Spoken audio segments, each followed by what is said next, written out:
The Three Apprentices by the Brothers Grimm.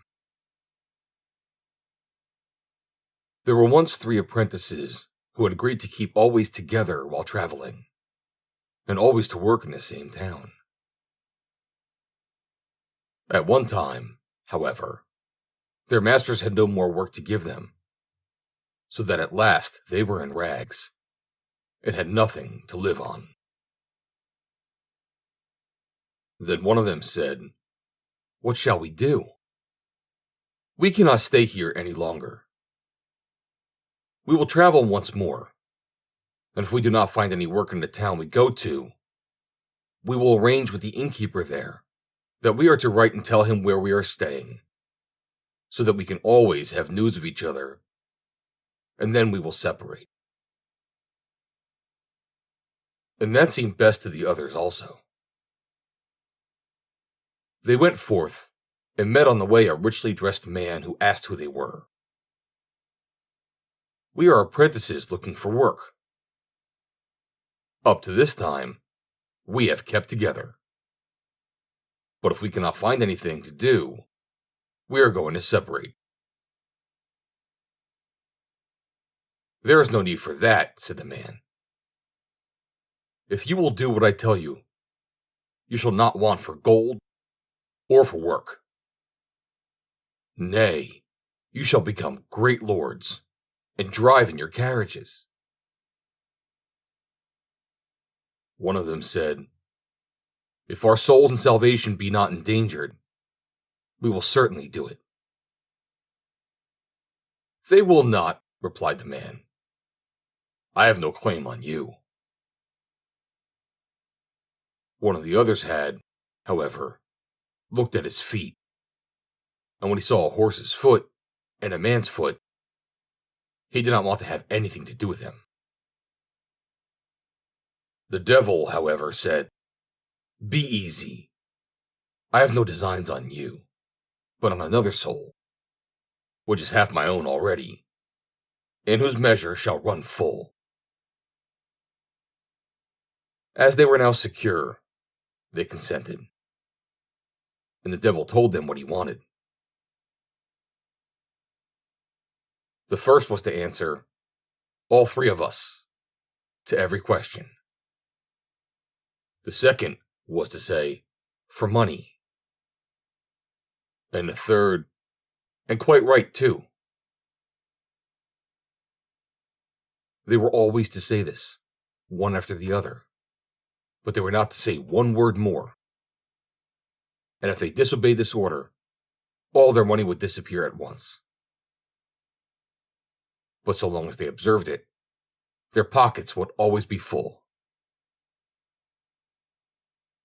As a beginning, he at once gave them as much as they could carry, and told them to go to such and such an inn when they got to the town.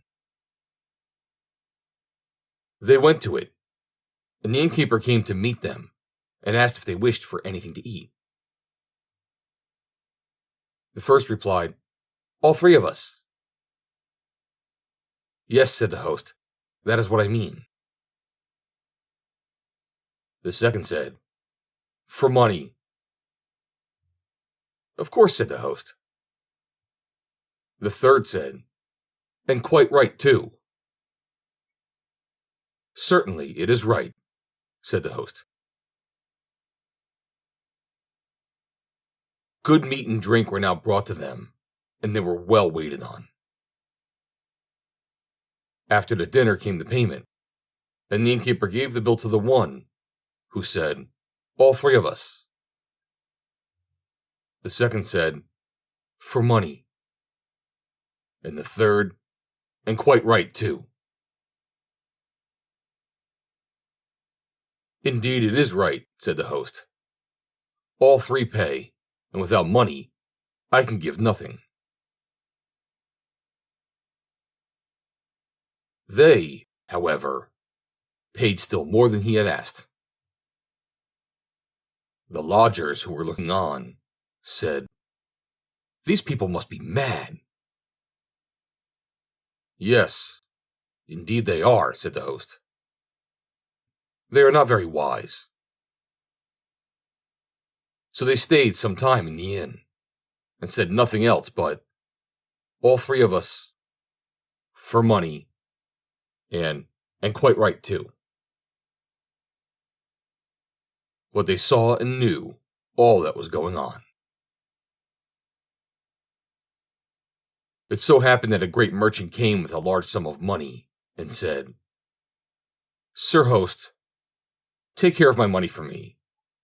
Here are 3 crazy apprentices who might steal it from me. The host did as he was asked. As he was carrying the trunk into his room, he felt that it was heavy with gold. Thereupon he gave the 3 apprentices a lodging below. But the merchant came upstairs into a separate apartment. When it was midnight, and the host thought all were asleep, he came with his wife, and they had an axe, and struck the rich merchant dead. And after they had murdered him, they went to bed again. When it was day, there was a great outcry. The merchant lay dead in bed, bathed in blood. And the guests ran at once.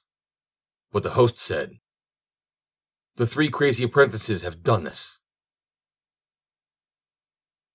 The lodgers confirmed it, and said, It could have been no one else. The innkeeper, however, had them called, and said to them, Have you killed the merchant? All 3 of us, said the first. For money, said the second, and the third added, And quite right, too. There now, you hear? Said the host. They confess it themselves. They were taken to prison, therefore, and were to be tried. When they saw that things were going so seriously, they were after all afraid. But at night, the devil came and said, Bear it, just one day longer, and do not play away your luck.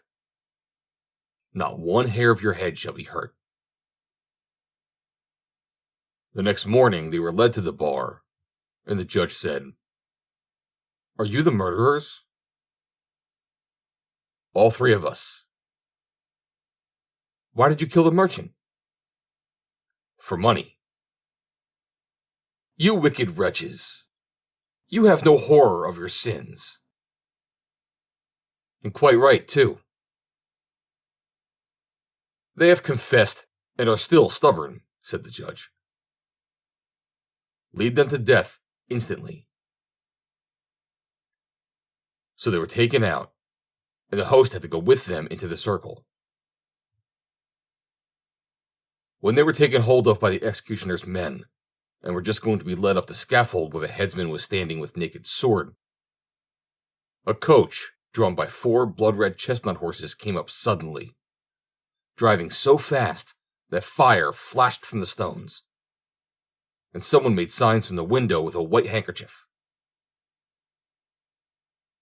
Then said the headsman, It is a pardon coming. And, Pardon, pardon, was called from the carriage also. Then the devil stepped out as a very noble gentleman, beautifully dressed, and said, You 3 are innocent. You may now speak. Make known what you have seen and heard. Then said the eldest, We did not kill the merchant. The murderer is standing there in the circle. And he pointed to the innkeeper.